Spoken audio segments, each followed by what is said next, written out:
আমি আর পূজা তো সকালবেলা বেরিয়ে পড়েছিলাম আমাদের গ্রামের পুজো দেখার জন্য। কালী পুজোর পরে ওখানে বড় করে মহোৎসব হয়, তো সেজন্য বেরিয়ে পড়েছি এবং প্রথম গেছি গোপুর বাড়ি। ওখানেই গোপুর বাড়ি। গোপু হচ্ছে আমার দাদার ফ্রেন্ড।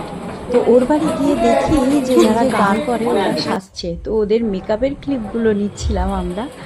তো দেখতেই পাচ্ছ কেমন মেকআপ করছে ওরা, কারণ এরপরেই মহোৎসবের আগে ওদের পারফরমেন্স আছে ওই জন্য। তো আমরা দুজন তো ওদের ফটোগুলো তোলার পর ভাবলাম একটু যাই মণ্ডপের দিকে। তো মন্দিরের ওখানটা গিয়ে দেখি খুব একটা লোক কিন্তু আসে, তো একদম ফাঁকাই ছিল।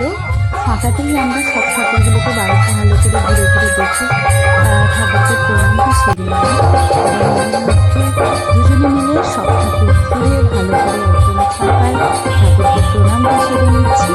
তো মনে মনে ভাবছি যে এরকম ঠাকুরের মহোৎসব খাওয়ানো হবে। আমাদের প্ল্যানই ছিল না যে আমরা খাবো।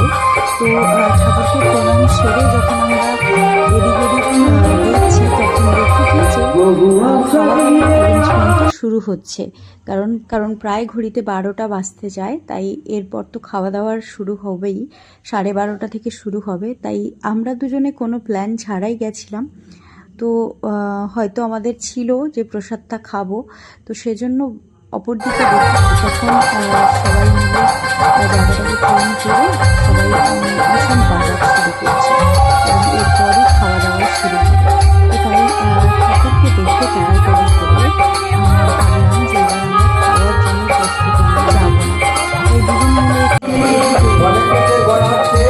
ঘোরাঘুরি করে পাশাপাশি সমস্ত দোকানে গেলাম যেখানে ছোটোবেলায় যেতাম।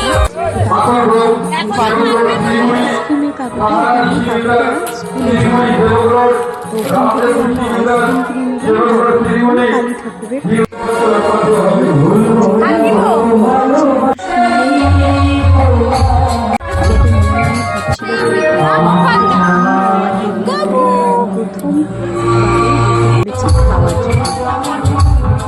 অনেকগুলো আইটেম ছিল, প্রথমবারের